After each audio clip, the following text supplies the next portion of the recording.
Okay, let's jump in. So we had about three classes talking about different methods for valuing the environment.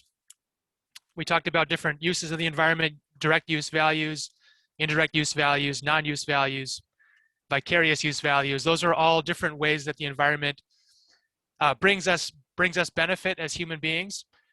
And but we also know that protecting the environment has costs. It had either costs in terms of foregone output that we have to give up. We have to decide that we're going to eat a little bit less or consume a little bit less, have less opportunities to drive, less opportunities to use electronics, like these things that we might want to protect, these environmental resources that we want to protect. It's necessarily going to mean that we have to be a little bit poorer. We're going to have to make ourselves a little bit poorer in order to protect other things that we care about. There's no way around kind of the hard truths of resource constraints. So when we're thinking about how to make decisions in environmental policy or for environmental protection, we want to weigh those different benefits and costs against each other and use some of the non-market valuation techniques that we just talked about to inform decisions as it relates to uses of the environment or uses of resources, right? So really what you want to do is you want to list all the relevant benefits and costs, kind of enumerate all the important factors that matter, and then eventually what you want to do is you want to figure out some way to monetize them. Unfortunately, this is just one of the approaches that's necessary if we're actually going to compare things with one another. I mean, the things that environmental resources that we care about and the health concerns that we care about and the consumption that we care about is all denominated in different units. Consumption is denominated in stereos and phones and cars. Environmental amenities are denominated in acres of forests or parts per million of particulate matter in the air. Stocks of oil are measured in barrels. And so if we're going to make any comparison between those different things, it's the only real way to do it and kind of summarize the different values and summarize the different benefits and costs is to convert them into monetary terms. And so that's where monetization is unfortunately it's just a kind of a necessary step in order to make informed comparisons between different things. If we have some of these benefits and costs which are readily we have estimates of their values in markets, if they have actual prices in markets and quantities in markets, then we'll be able to use market valuation to determine those benefits and costs.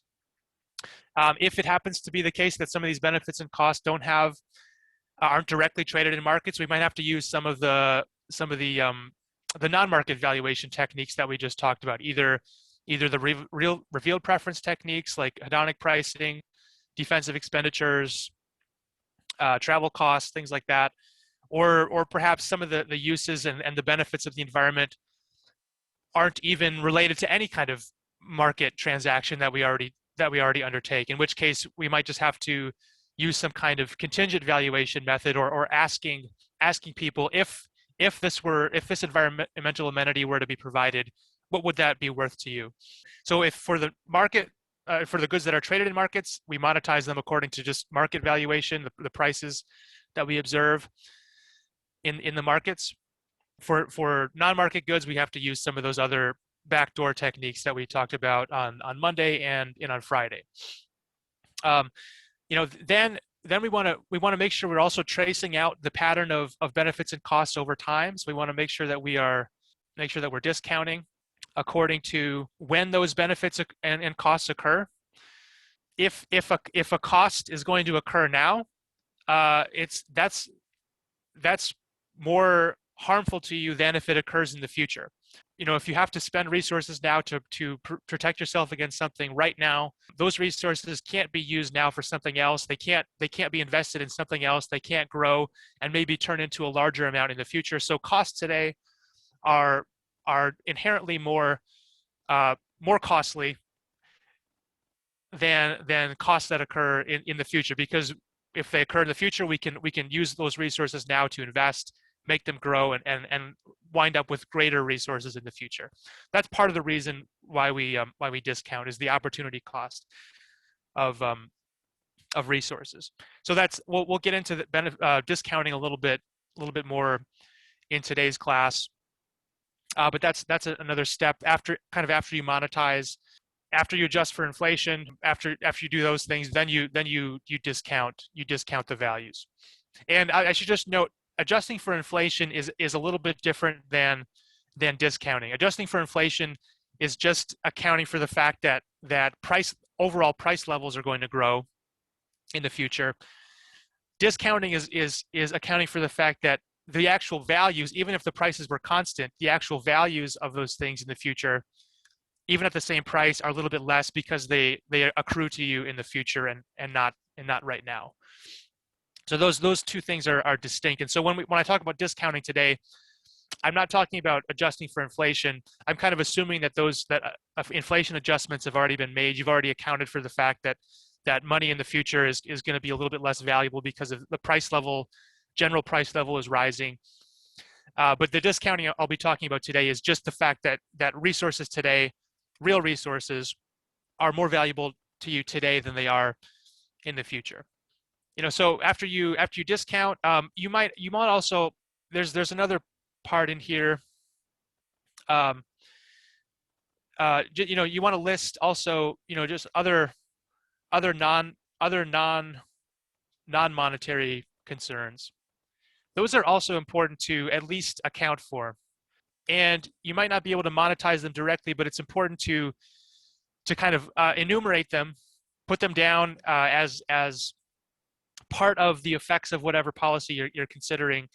And after you do the benefit cost analysis, you could keep those things in mind and see, okay, if it's pretty close, if the monetary values are pretty close in terms of benefits and costs, but there's this other thing which we can't measure, which is kind of, maybe it's an extra cost that we can't measure, then that can help inform the decision at the end of the day.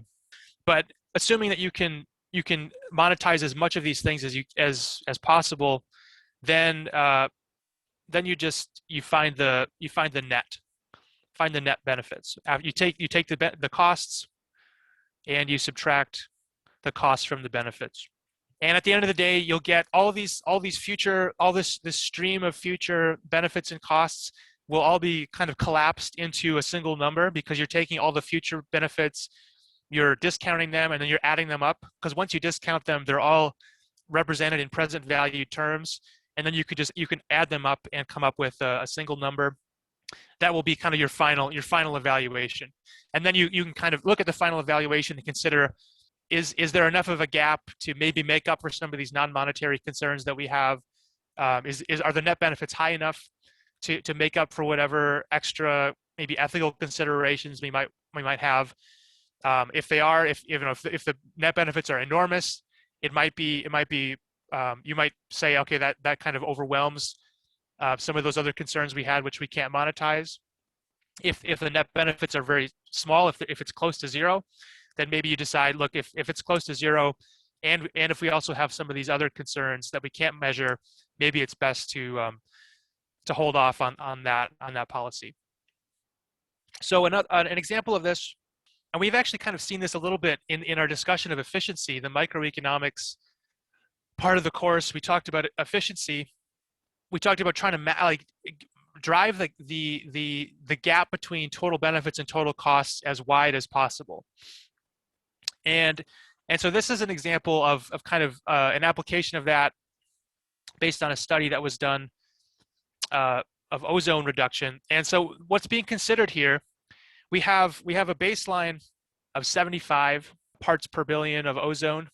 And what's being considered is, a policy that would reduce that concentration to 70 parts per billion, another policy that would reduce it to 65, and another policy that would reduce it to 60 parts per billion.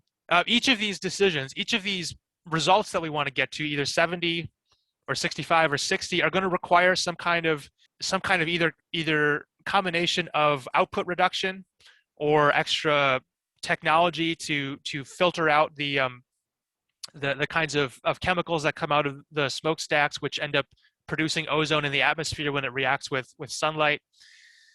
That's going to require some kind of compliance cost. The firms that are involved are going to have to spend extra resources to reduce the output of these chemicals that are eventually producing ozone when they combine in the atmosphere.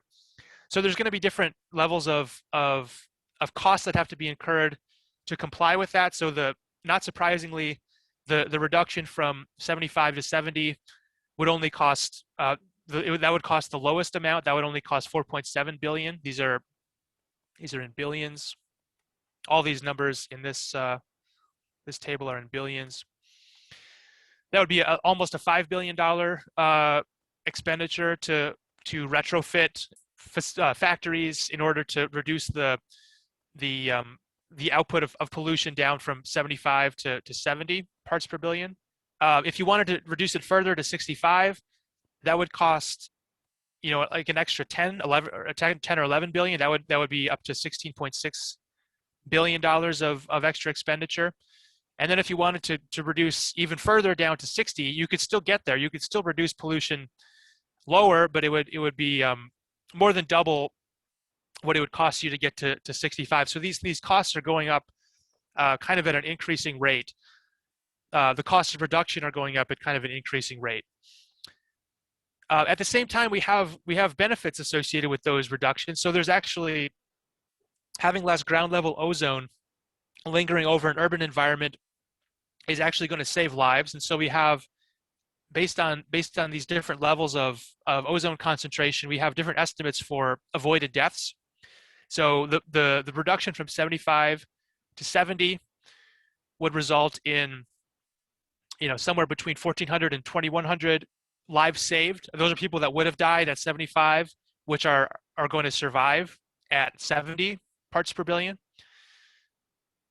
Those numbers of lives saved get even larger if you reduce down to 65 parts per billion. So you could save roughly 4,100 to 6,400 lives with that level of reduction. And then your lives saved goes up even further if you're able to get to 60 parts per billion. So you keep climbing up the ladder with cleaner and cleaner air. You keep saving more and more lives. There's more people who are on the margin wouldn't survive. They wouldn't survive ozone concentration of 70, but they would survive an ozone concentration of 60 parts per billion. So these are extra benefits you get as a result of these measures that you're taking, these compliance measures.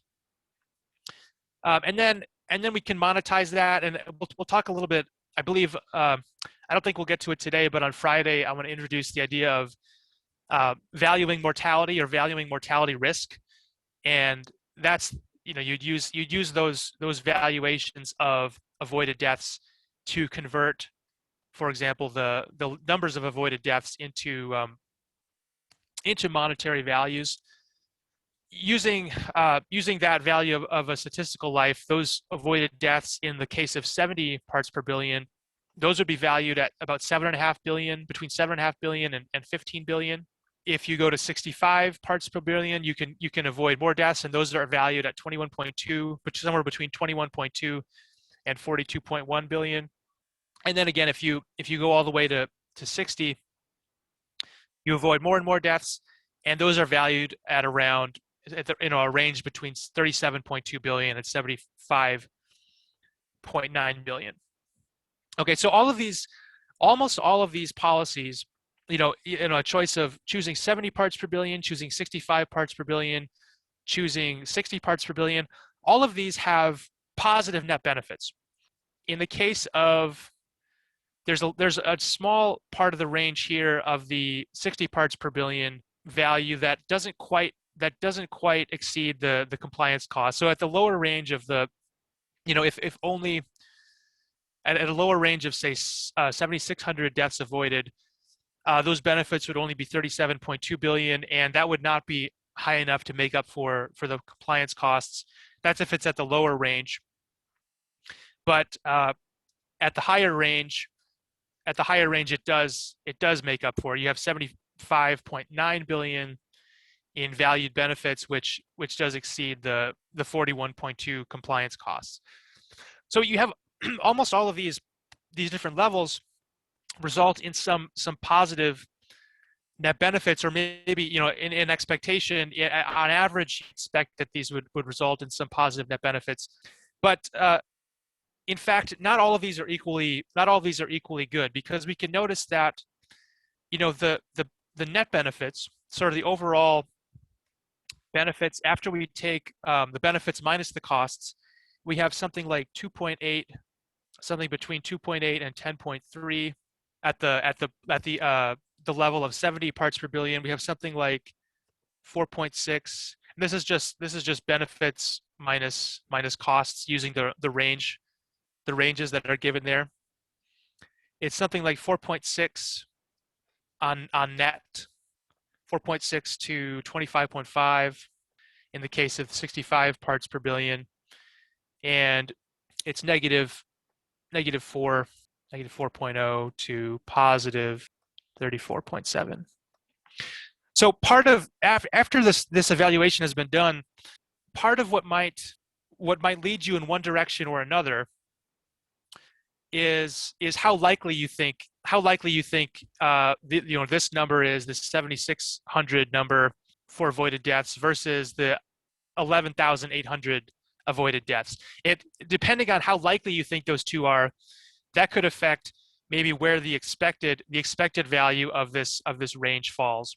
So if you have different risk preferences, you might be willing to take a risk that maybe you lose a lot more money, but you have possibility of gaining more money.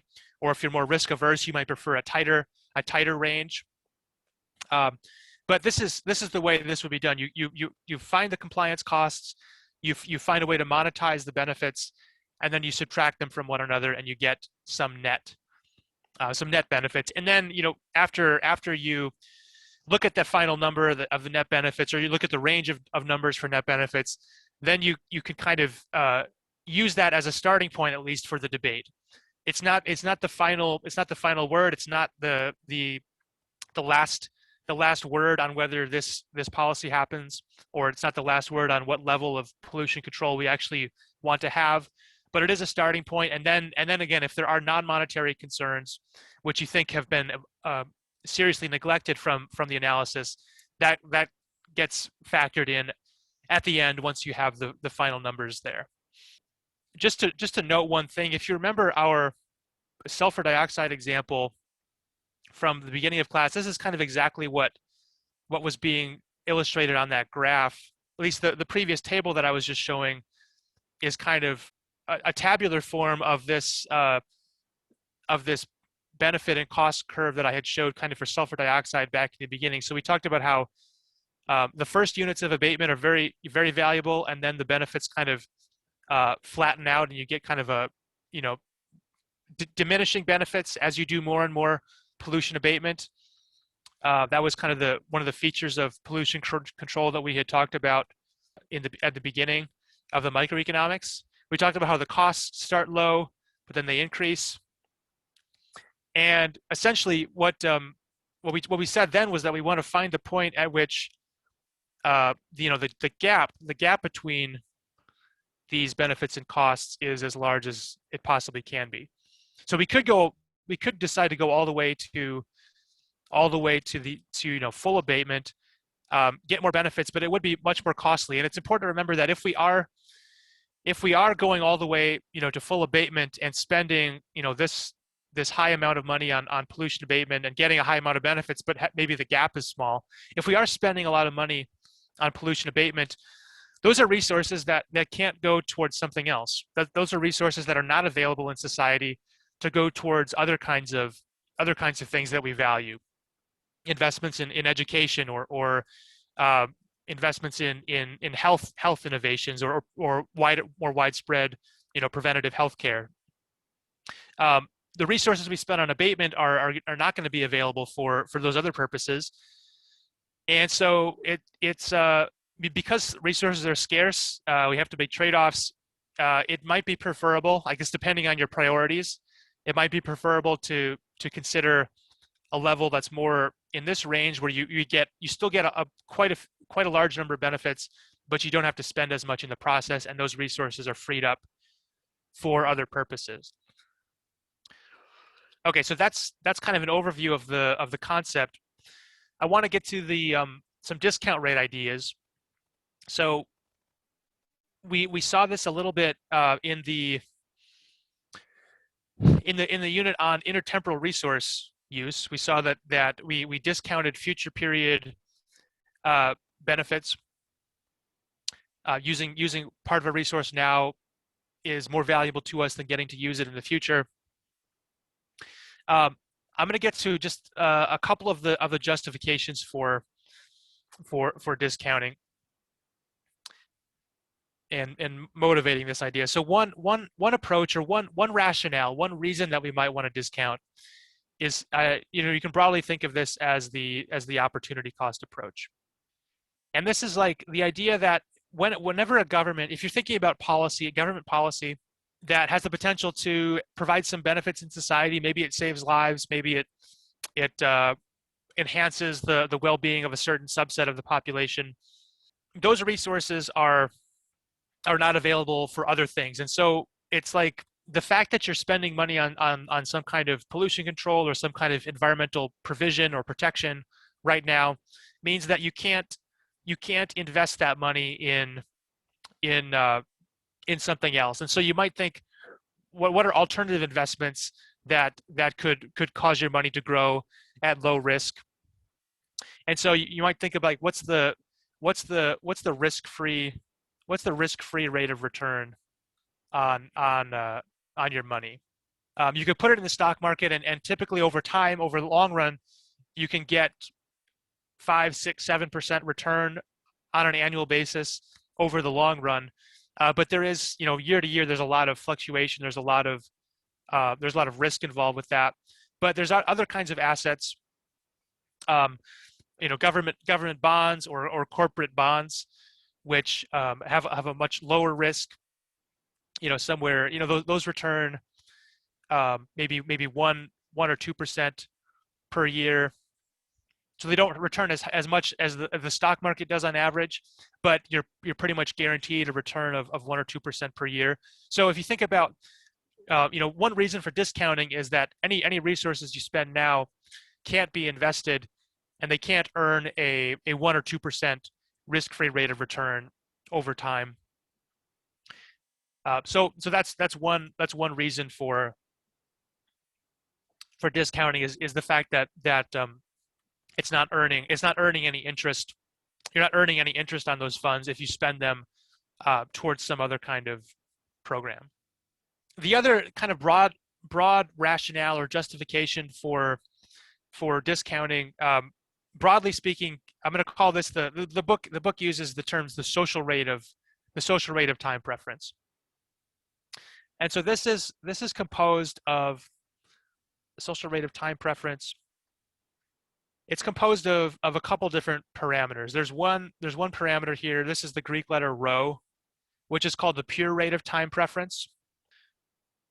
And then there's the book uses the symbols epsilon and c.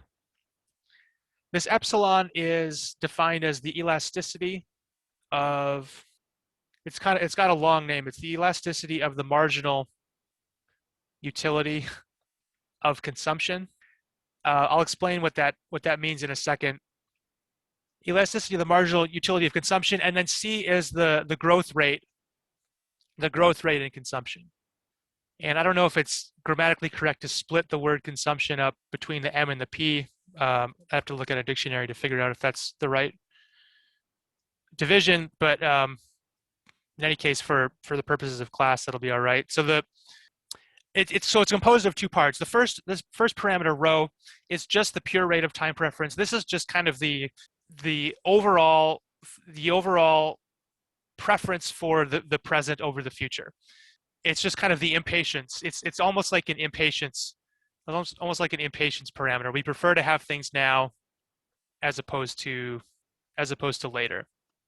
If you're thinking about different generations, it's actually it gets a little bit uncertain whether or not it actually makes sense at all to discount future generations in terms of the pure rate of time preference, because it's if whenever you set this row, whenever you set this pure rate of time preference at anything above zero, you're implicitly saying that the future has less weight in our concern than the present, just because they're not here yet, or they're not, they're those, just because those benefits are not today.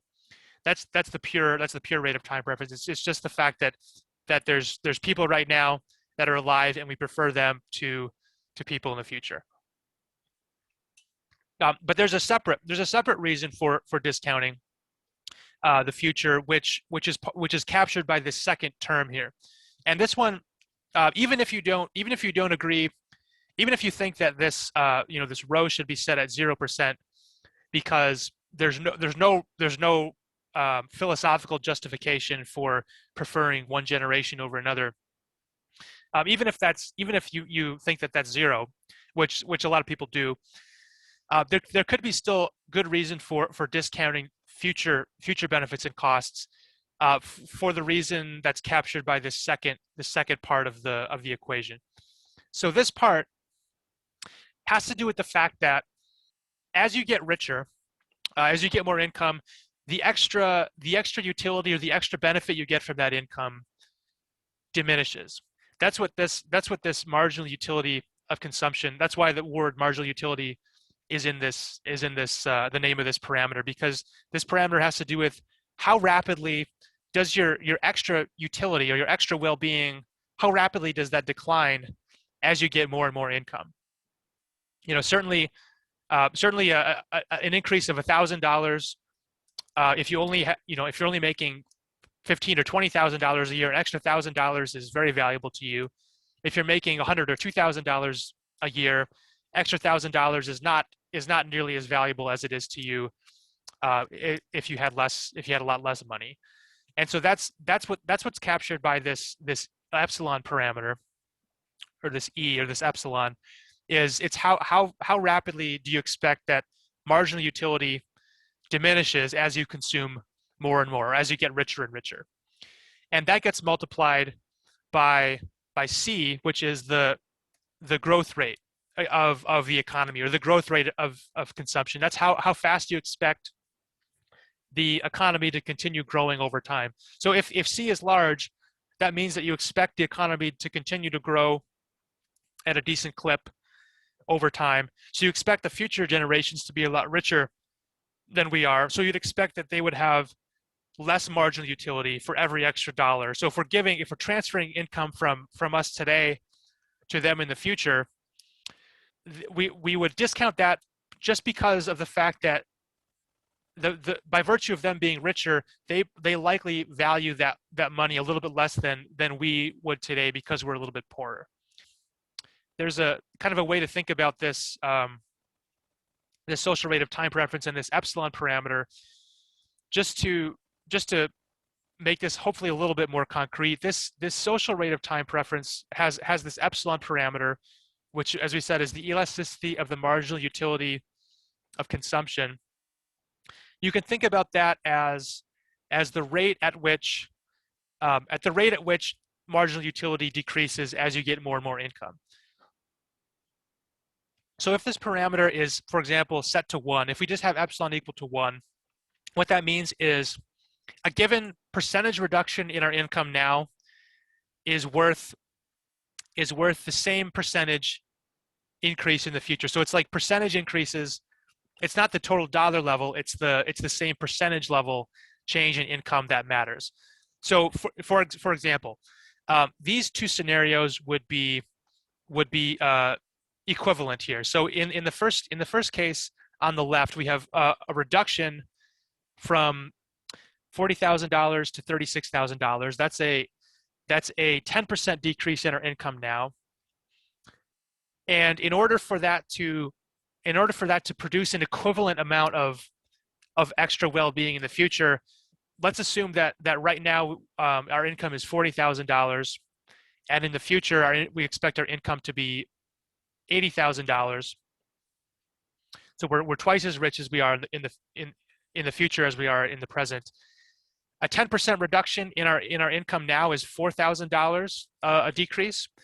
We would be willing to make that sacrifice if we knew that in the future we could make the jump from 80,000 up to 88,000. So that would be, we would be willing to make a 10% reduction in our income now in order to generate a 10% increase in our income in the future, or in the income of someone else in the future.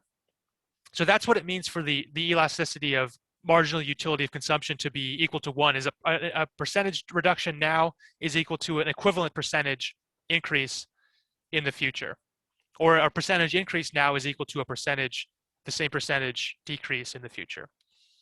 If this epsilon was something greater than 1, if it was say 2, then you would need, if this was equal to 2, you would need to have a 20% increase in the future income in order to justify a 10% sacrifice today. So you would need something like a jump up to 96.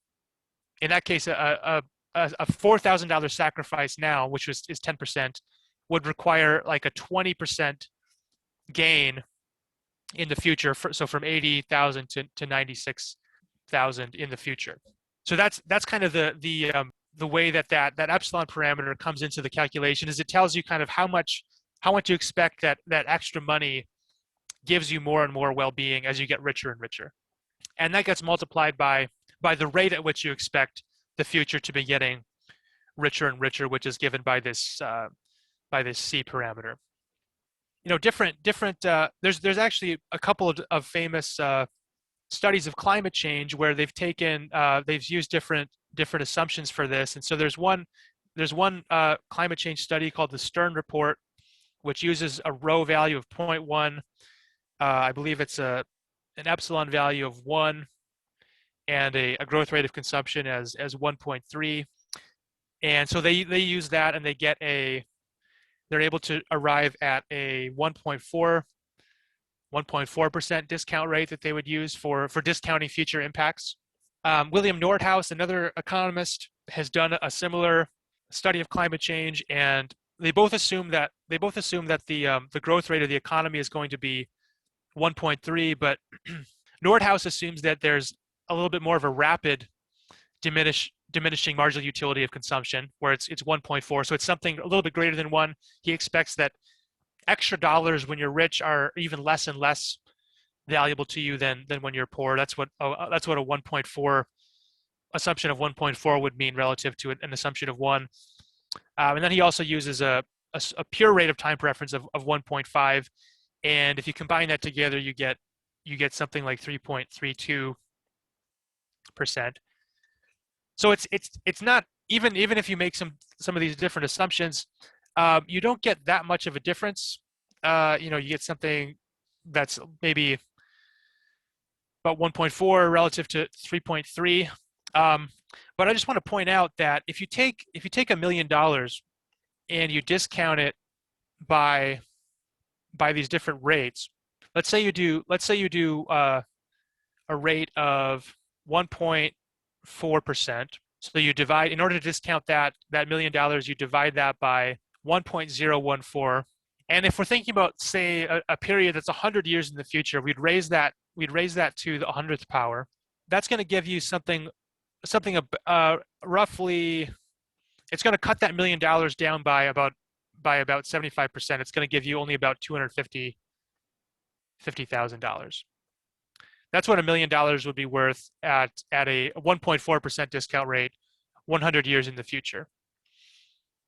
If you do the same thing, but you discount by this 3.32% per year, if you do that same procedure, again, thinking 100 years in the future, if you calculate that out, you find that this is much less than the other rate. This is 38,156.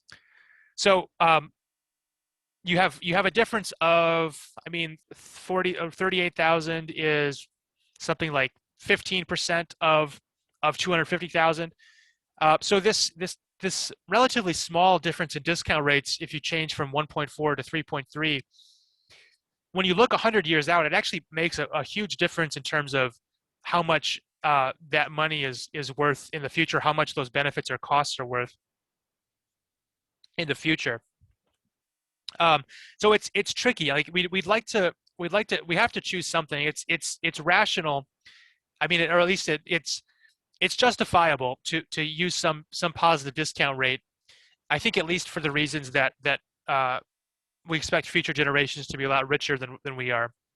That's possible, but the choice of rate actually, especially when you're considering the far future, it has a huge impact on the results. So that's something just to keep in mind, that results, especially for very long run projects, are very sensitive to discount rates. All right, so I'm gonna just talk about risk for a second. You know, any policy. Remember, we had back in that ozone control policy that we were looking at the beginning of class today. We had a range of avoided deaths. We don't exactly know how many people are going to die or how many lives are going to be saved as a result of a particular level of pollution cleanup. We don't have like perfect knowledge of that, but we'd like to make some estimate, and we'd like to make a best guess as to what to do based on what we think is most likely. And so this is where we get into the domain of risk, where if you want to do benefit cost analysis where you don't know all of the future results, which of course is the world we live in. We don't know exactly how things are going to turn out or what the effects of something are going to be exactly. We have to make some judgment and some estimate of what we expect on average to happen, and we can use that kind of average expectation about what we think will happen to inform what to do. So let's just to put this kind of in concrete terms, let's think about like a reservoir, a project to build a reservoir. And the reason we would want to build a reservoir is because in the event that it doesn't rain very much, it could be beneficial to have a reservoir there in order to draw water from and use for water supply, either for agriculture or for municipal use. So we can think about different scenarios. We can think about maybe there's a scenario where in a given year it only rains 10 inches. It has very low rain, in which case we're in very dire need of a extra water supply. You might think about another scenario where it only rains 10 to 20 inches, which is a little bit more, but it's still pretty dire. And then maybe another scenario where we get above 20 inches per year. So those are kind of, we can think about these as being reasonable possibilities for what could happen in the future.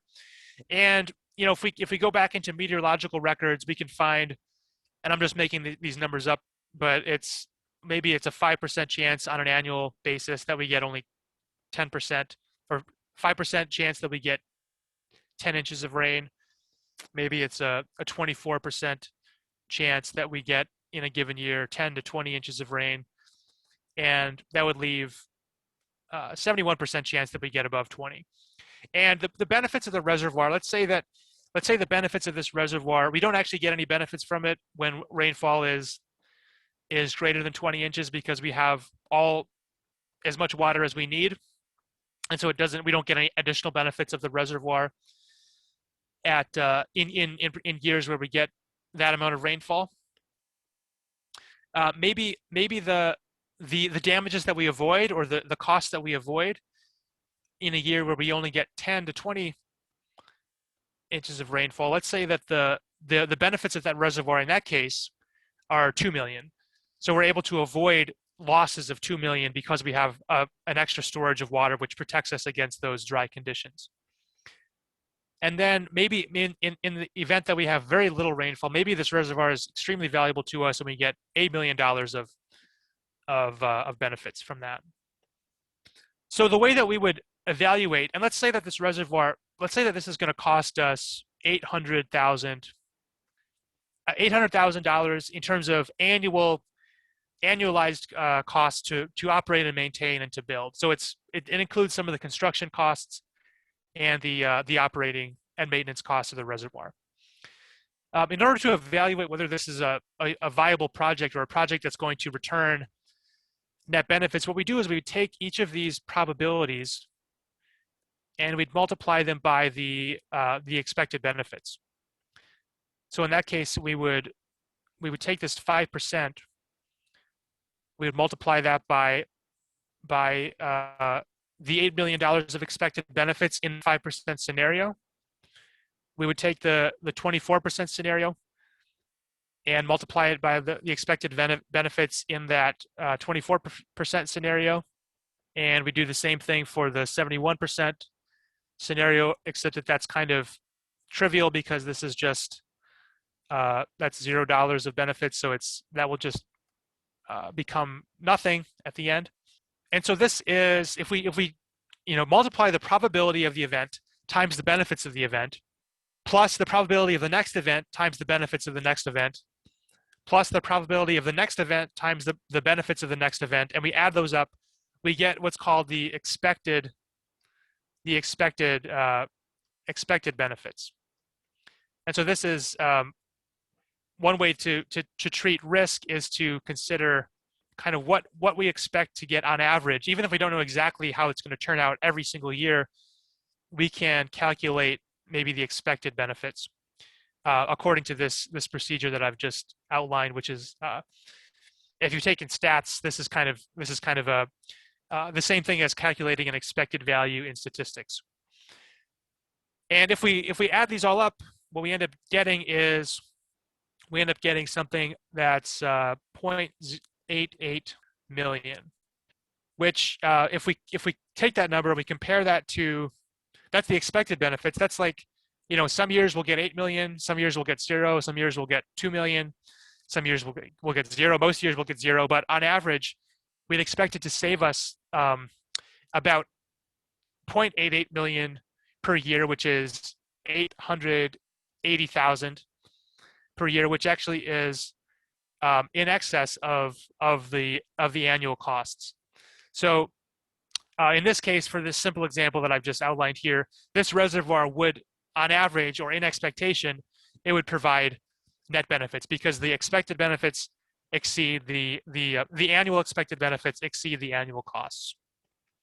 Okay, so that's a way that we can build risk into some of these benefit cost calculations.